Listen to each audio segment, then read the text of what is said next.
It's time to dive beneath the surface and into the minds and hearts of your favorite celebrities and pop culture icons. Welcome to Up and Adam. Hey guys, what's up? You're watching Up and Adam. My name's Adam Knoll. And for those of you who don't know me, I'm the guy bringing you guys all the weekly interviews and recaps from your favorite celebrities and pop culture influencers.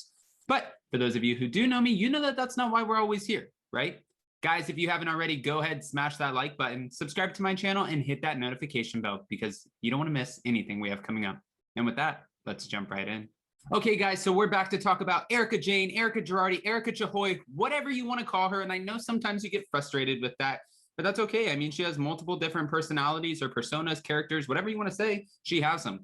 Sorry, guys, we're back to talk about Erika and her assets that are now up for sale. So if you want a little piece of the Girardi, you're more than welcome to pitch in if you have over $13 million. So we know that Mr. Girardi is being accused of owing over $56 million to creditors, victims. We've talked about this. Unless you've been living under a rock and you've been missing my videos, you know that all of this has been going down and it's been happening since December, January. Now we're in May. So what they're doing is the court has appointed 2 trustees to liquidate all of the assets that they can in order to pay back over $56 million. Well, finally, they had Mr. Girardi evicted out of the home. And what that means is that their Pasadena mansion that is worth over $16 million has officially hit the market.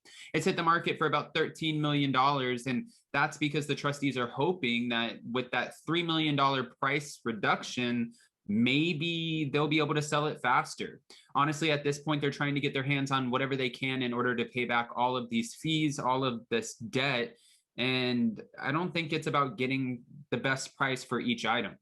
Now, this isn't the only item that's going to be going up for sale. Obviously, the art, the cars, the plane. One thing that's not for certain is what about Erika Girardi's assets? We don't actually know what's going to happen to her assets because she's fighting to hold on to them at this very moment. Now she has over $20 million in high designer jewelry, high designer fashions, her purses, her everything, but she swears they were gifted to her along the way. So if they were gifted to her along the way over her 20-year marriage, she says that they are not community property and she should not have to give them back. However, a lot of people think otherwise. Just to be fair, a lot of this money that went into these gifts, $20 million, I mean, if your husband allegedly embezzled or allegedly stole over $56 million, then the $20 million that rolls into that was probably from the victims that he allegedly stole from to buy your lavish goods. So wouldn't you think you would have to give these goods back? I mean, in my mind, that's what I'm thinking, but I just want to know what you guys think about this, only because it's like at this point, what are we doing? She's not really willing to jump in and help the trustees kind of figure out what the assets are. And she's not really willing to give over any of her personal belongings. She feels like she's entitled to some money from the house because of homestead, which means she's having her representation, her lawyer, ask the court to give her $600,000 out of the sale of this home. Most likely, everyone's speculating to pay legal fees. But the point is, why? I'm confused. I don't know if I would feel so entitled to my belongings if I found out where they were coming from, unless you knew where they were coming from the whole time. Now, guys, we know that Erika Girardi is maintaining her innocence. She's saying, I didn't know anything that was going on. I didn't know about my husband, what he was dealing with. Only he knew what he was dealing with. And that's not the reason I'm divorcing him. Of course, I've said this a million times. We were all speculating, why would they be getting a divorce? So many rumors came out. Was she hooking up with Gleb from Dancing with the Stars? Then there was a rumor that she was hooking up with Scooter Braun, Justin Bieber's manager. So was there infidelity? But wait, that couldn't have been the case. Then there was a rumor that it was because she knew that he was getting sick, so she wanted to step away before it got too bad.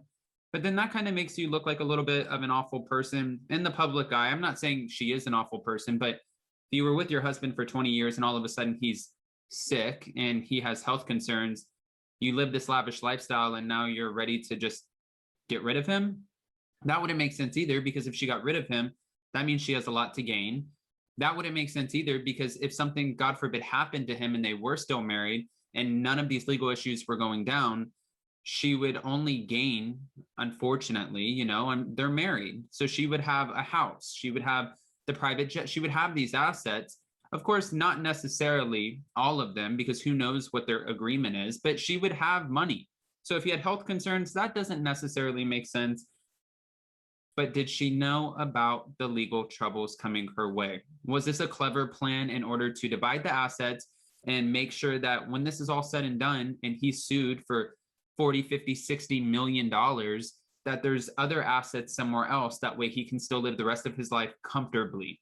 That's one of the biggest things that people are speculating on. And to be honest with you, I'm not the prosecutor, I'm not the trustee, I haven't combed through their financial documents, but it kind of makes you wonder. There are a lot of red flags here. One, you have all of these cases coming out right after just speaking at seminars and representing clients a month before, but then you're diagnosed with late onset Alzheimer's, you get a conservator so you don't have to show up in court, and now you're diagnosed with early dementia. Hold on, there's more.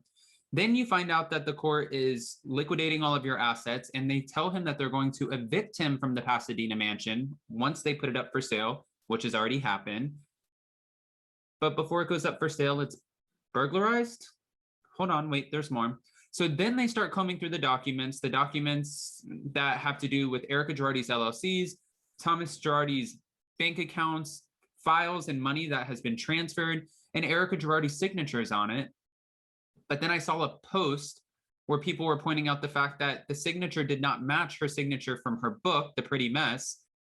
She did an interview and she cleverly, and I don't know if this was clever or just coincidence, held up her book and she said, I just want to let you guys know, like, don't get upset with me. People get upset with me because this is my signature and it looks like scribble. Guys, this is just my signature. Okay. I mean, it kind of was clever the way that it came out on camera, and she did it in an interview. That way, if that footage ever makes it to court, they can be like, well, see, she said this is her signature before. So the signature that's on these documents, that doesn't match her signature, so she can't be incriminated for it. And if he has late onset Alzheimer's, he's not going to remember if, God forbid, he ever signed something. So it's almost like the perfect storm that's brewing. Again, I'm not a lawyer, but I have been following a lot of the lawyers who have been following these cases. Ronald Richards, Emily D. Baker, they point out a lot of interesting facts. They really break it down for us. And Ronald Richards has been following this case so just in detail that they're even trying to get him, the trustees are trying to get him onto the case. They're asking the court now about bringing him on to comb through Erika's financial documents and see if there's anything that gives a red flag. I mean, the way that he's been following it, it almost seems like it's like a passion for him or a hobby. I don't know what it is, but he's posting almost every single day about the Girardi cases. If they bring him on, I feel like he's going to come in with a vengeance. He's going to make sure if there's something to be found, he will find it. Not to mention, that just helps his credibility as a lawyer. This is a huge, I mean, not just case, but these are huge cases that are happening right now. We know eventually this will probably play out into a Lifetime movie. And Erika Girardi is still a big public figure. I know she's not Madonna or Britney Spears or anything like that, but she is one of the Real Housewives of Beverly Hills. And that Bravo platform is big enough. Everyone knows exactly what's going on in her life. Everyone knows who she is at this point, and everyone's scrutinizing her. Now, again, do I necessarily think anything is fair until it's proven? No, but there's a lot of question marks here, a lot of big question marks. And the fact is that the trustees are already starting to liquidate the assets. Again, back to the Pasadena mansion, a $13 million mansion is up for sale, guys. If you want it and you want a little piece of Real Housewives of Beverly Hills Bravo history, you guys are more than welcome to buy it if you have $13 million. However, I'm sure there are going to be plenty of other assets that will hit the market, whether it's art, jewelry, stuff within the house, cars that other people can get their hands on too. Everything has to go. I mean, as far as we know, everything has to go, aside from Erika Girardi's personal belongings, which that might even have to go too if the trustees get their way. Because just because Erika says, no, I'm not giving you guys that, it's not community property, those were gifts from my husband, I was with him for 20 years and that's $20 million in gifts, I don't owe that to anyone. That doesn't mean the court's not going to say, actually, girl, yeah, you do. And we want to see every receipt over the last 20 years. We want to know everything that was in your house. We're going to subpoena all the footage from Bravo. We want to know every piece of jewelry. They're going to look at every single scene that she shot on the Real Housewives of Beverly Hills. They'll see Chanel earrings. They'll see the necklaces, the Cartier ring, the Hermes bags. They're going to account for every single piece if they get their way in court and they can take this from Erika. So she has a lot coming her way. If I were her, I would probably start cooperating at least a little bit, as opposed to just being so reluctant to participate in any of this. However, I'm not the judge or the jury, so I can't really make that call, but I want to know what you guys think. Obviously, we know that this is all going to play out on the Real Housewives of Beverly Hills this season, at least on Erika's side. So what do you guys think about the assets being liquidated? What do you think about the house hitting the market? And what do you think about Erika not willing to cooperate and hand over any of her goods? It's a lot of questions, guys. If you haven't already, go ahead, comment below. But before you go, don't forget to smash that like button, subscribe to my channel, and hit that notification bell because you don't want to miss anything we have coming up. And with that, we'll see you next time. Bye, guys. Thanks for watching Up and Adam.